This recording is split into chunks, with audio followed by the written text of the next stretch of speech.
What's up? Hey guys, how's it going? You guys awake?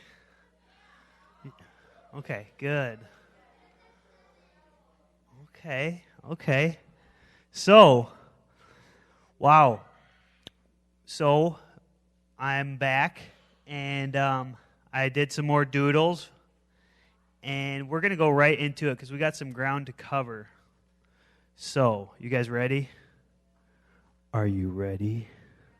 All right, let's do it. You can play the first video, Arden. Review.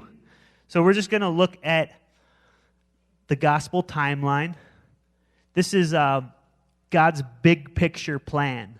So if you open up your Bible, those 7 points, it's not like they're listed like point 1, a chapter of the Bible, but these are 7 main themes of the story of the Scriptures.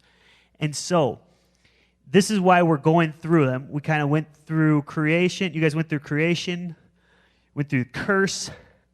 Last week we started the covenant.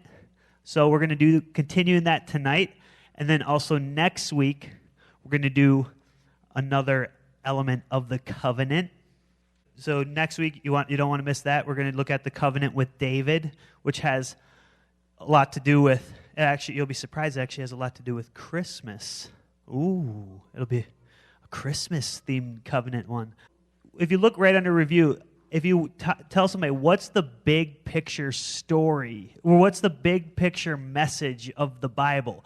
Something that is so simple that you could tell to a 5-year-old. And they could understand it. And I like how one person put it, is that he's going to fix the earth like it was in the beginning. And so it's simple, but it's how that's all going to happen has layers and depth to it. But the storyline is something that we can all follow, from creation to the curse, to the covenants, to the cross, church, crisis, the cure, God's big picture plan. You can go to the next slide. So the problem, sin and rebellion, and this is no light matter. If you guys remember from Genesis, the wages of sin is death. It's returning to the dust. But God has a plan. The story of the Scriptures tell of His master plan to fix what went wrong. And so this is what we're following. We're tracing the footsteps back to the beginning and following it through. And guys, you want to know why this is important?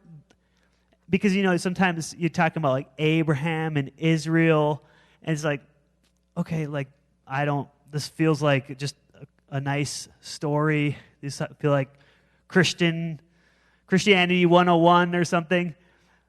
The reason this is so important is because this story tells of redemption and restoration and salvation, deliverance, hope, joy. Kingdom is, and the longing, even it says in Romans 8 that the creation is longing and it's groaning for this plan. And so we're going into it, guys. We're digging in. So I encourage you, if it feels like dull to you or not interesting, to just lean your ear in and even pay attention to how these things are unfolding in the big picture story, because we're not going to cover all of the story of the Bible in one, session, one meeting, but that's what we're taking, and it's building each one from creation. It's building to the curse, to the covenants. Okay, you can go to the next one. So God's promise and His plan, or His promise plan, is bound. It's inseparable. It's intrinsically woven. It is chained and linked, and you can't pull them apart. To Abraham and his seed.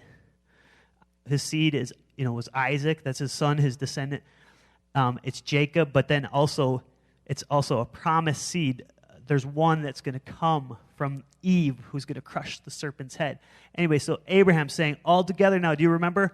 The land, the seed, the blessing. I heard you guys kind of talking about it in your small groups, about the blessing, the reversal of the curse, curse of Genesis, going into the ground, to dust you will return, the resurrection, coming back out in glorified bodies. It's pretty awesome. You can go to the next one. This promise and this plan is going to go from the Creator. It's a promise to Abraham, to Isaac, to Jacob. So this is in history. This is his. So Jacob, whose name is changed to Israel, Abraham was his grandpa.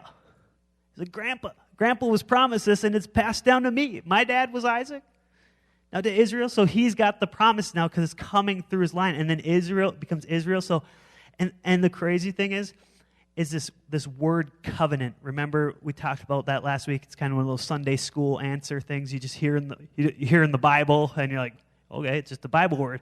But covenant is a word. It's that sacred agreement, and I put the little Hebrew word.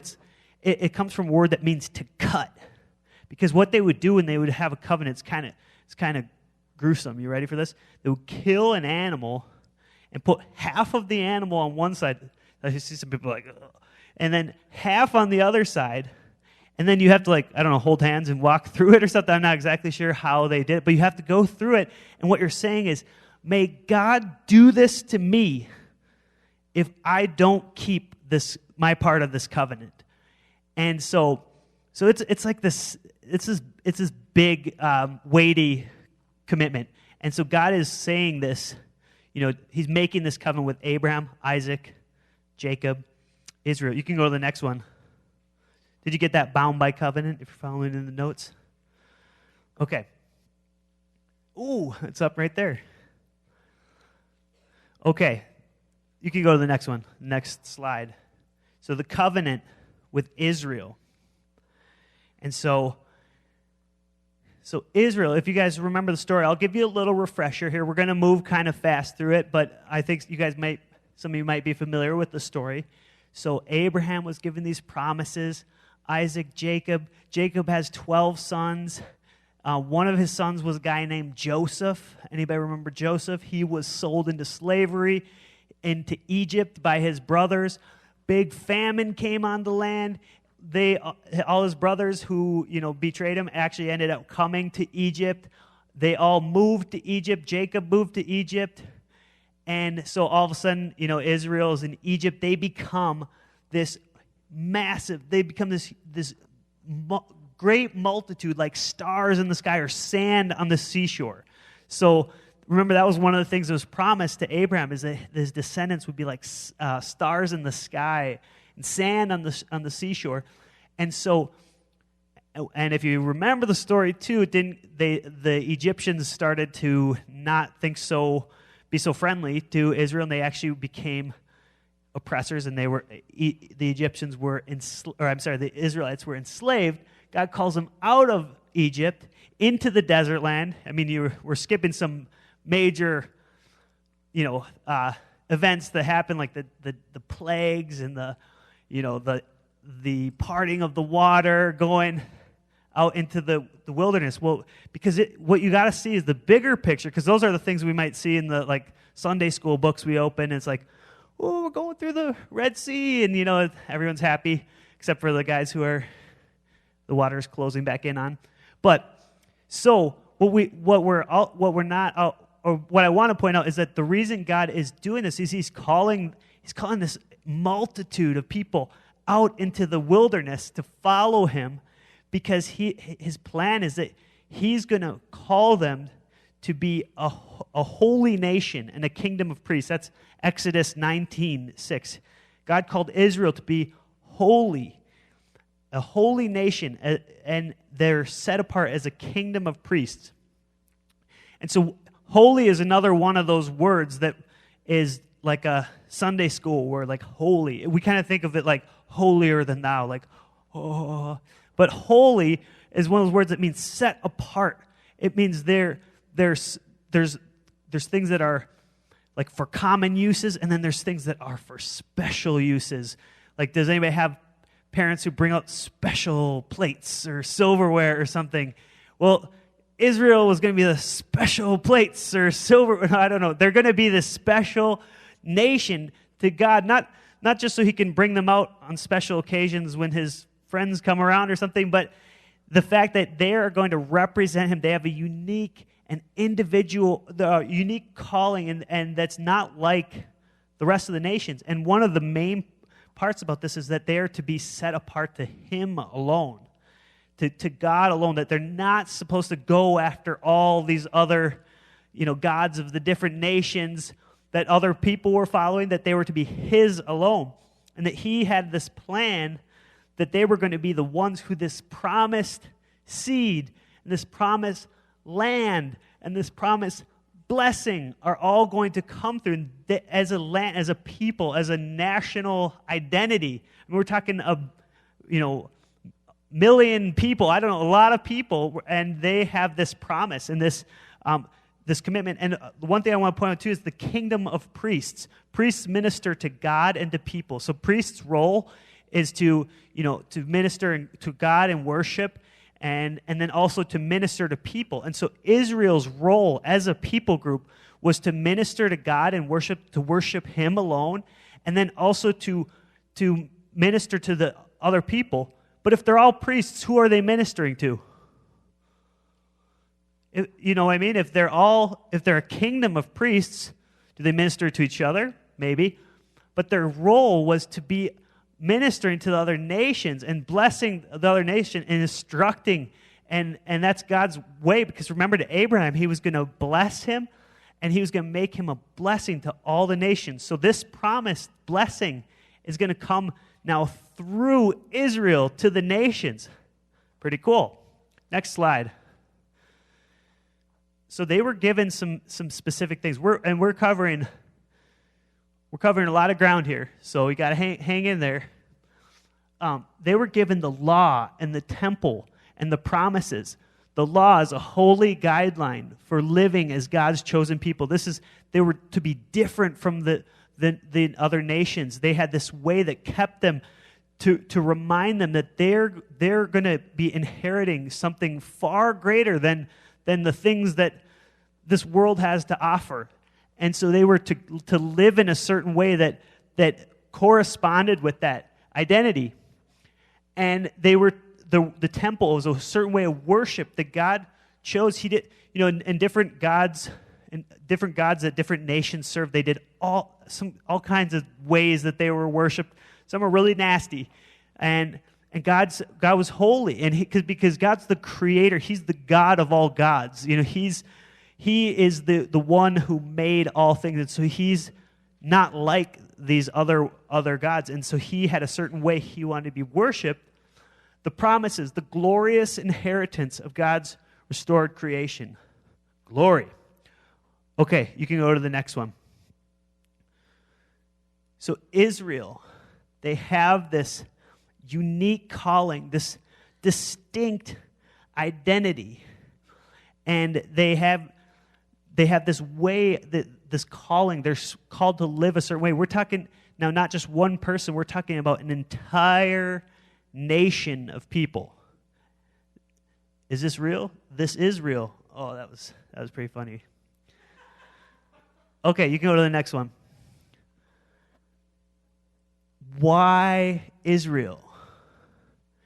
Why would God choose Israel? Why not Germany? Why not China? Why not fill in the blank? What? Russia? So why would he choose just one people? And because actually at the root of this, there's something kind of offensive that we're not really saying. Because what we're not saying, or what we are saying, is that God chose one people. That means he didn't choose other people. And so this seems like it's getting at something, and it's meant to. I put this quote that I really like. Oh, can you go back to that one? I put this quote on there. It's kind of tiny when I look at the very fact of election. An election, you guys know what an election is. Like you choose somebody. God choosing one nation instead of the other. It strikes directly at the heart of humanity's pride, envy, malice, and self-righteousness, because through it God shouts, I am sovereign. You are not. I am in charge, and you are not. I know what is best, and you don't. Israel's existence and calling as a nation is a statement of who actually controls the universe. Because the reality is that right now in this room, like maybe we could say, yeah, well, we know who controls the universe. But in history and up into the present day, there's many different roads and many different religions and many different people groups and cultures and so they're all, and they all say we're the best, or they all, at the heart of it, it says, this idea is that our way is right, and so God has chosen one way, one people, and He's done it in such a way that it gets at the heart of it, and we have to reckon with that and trust Him in His goodness. I mean, because really the fact that we're here as non-Jewish people is a part of the big story of the Bible. And so this is what we're going through, the big picture story of the Bible. And so the God of all creation has committed Himself to one particular people in a very unique way. God of Israel is the most used name in the Bible. God uses different ways to say, I'm the God of healing, I'm the God of provision. But the most, by far, the way He identifies Himself is, I'm the God of Israel. It's like if you want to know what the maker and the creator of and the author of history and of the Bible, of the story of creation, what He's like, look at the story of Israel. Okay? So because this is important. So you can go to the next slide. It is a high calling. There's blessings for obedience, curses for disobedience. Little emojis. Okay. I wish we could do this here, guys. I wish we could just go into Deuteronomy 28 through 32 and just read it. If you get a chance, next week, if somebody comes up and says, I read through Deuteronomy 28 and 32, I'm going to give them a big high five. And because Deuteronomy 28 through 32 is, really all of Deuteronomy, but this is the story this is this part of the Bible where Moses is they're about to go into this promised land. Think about what that would have been like in their minds after having all this storyline of, they've heard, I heard about your great granddaddy Abraham, what he was promised, and Isaac and Jacob and Israel, and they're at the edge of the promised land, and they're like, oh man, this is it. And Deuteronomy, Moses gives this big picture big picture recounting. That's what Deuteronomy means, remembering, and they're remembering the story. And so what happens in Deuteronomy 28 to 32 particularly is that God gives them these, he lays out these blessings. It's things like, if you follow me, if you obey me, if you do what I say, there's blessings. There's things that are going to happen to you as a people that are you're going to have abundance, and you're going to be on top, and you're going to prosper. And then there, on the other side, if you don't listen to me and you don't obey me, there's going to be curses. And these are painful. These are like sobering. Like, this isn't like funny. Like, this is actually deeply painful throughout history. We could talk about very real things that have happened throughout history. And there are things like other nations, you're going to be thrown out of the promised land, and other nations are going to come and oppress you, and it's going to, there's basically going to be a lot of pain in store for disobeying God. And what you see throughout history is that Israel goes through these cycles where they disobey God. And one of the big things is they go after other gods. And they bring upon themselves these curses. And so what happens is that it forms this backdrop of the story. Okay, this big picture story. Remember, we're talking about a big story here. And so this is how this promised blessing and how these curses and how God's promised blessing is going to come through a people. But there's a problem. The people are disobeying, and the people aren't keeping their part of the covenant. But they're the way that he's appointed, and he's committed. Like God, he's the God of Israel. He's going to use Israel to do this promise and this blessing that we've been going over and over and over, that he's going to come through Israel. But do you see the dilemma and the crisis? Okay, look at this verse in Romans 11. Now, if they're stumbling, it's talking about Israel. Romans 11, also another awesome chapter to go through to help understand Israel in the Bible. If their stumbling brings riches for the world and their failure riches for the Gentiles, how much more will their full number bring? Okay, let me explain what that means. So they're stumbling, meaning them not keeping their part of the covenant, where they actually, what's called a partial hardening came over all of Israel. They rejected the Messiah largely. When Jesus came, a lot of the Jewish people did not follow him, although a lot of people did. But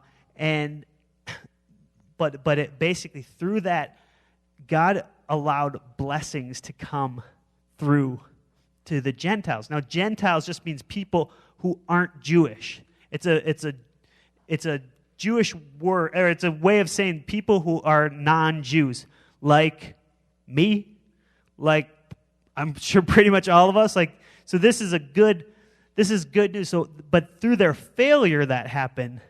So he's saying how much more? Because this whole part of Romans is this, because we're here now 2,000 years after Jesus came, and a lot of Jewish people may not really want anything to do with Jesus. And so now salvation has come to the non-Jews. And guys, you know what's crazy? Is that all of this was promised and prophesied about in Deuteronomy 32. But when you go through and read it all, you'll see what I mean, if you do that. But so, now salvation has come to the Gentiles. But how much more? How much more will the full number of Jewish people coming back to Jesus be? It will be life from the dead. That's what it says in Romans 11. That's not my word. That's his words. So let's back up. So all this is, what I'm saying here is that God has a plan to use a certain people, Israel, to bless all the nations. And Israel was unfaithful. God's still faithful. He's still committed, and he still has a plan. And so we're a part of this big story. So when we look at God's big picture plan, he's committed to this people to the end. And so that's where we find ourselves into this big story. And one of the things, if you look in the back of that picture, that's an olive tree. It's a really cool looking tree. It's all gnarly and got all these crazy looking branches. Makes me want to climb in it. But so what that olive tree picture is it's a picture referred to, or Israel is referred to as an olive tree in the Bible. And the olive tree, it says that certain branches were broken off. Certain branches were chopped off. And other branches wild branches were grafted in, and so they're growing into this olive tree. Do you know what that's a picture of? It's a picture of non-Jewish people being brought into the Jewish storyline, the Jewish salvation hope of Abraham, Isaac, and Jacob.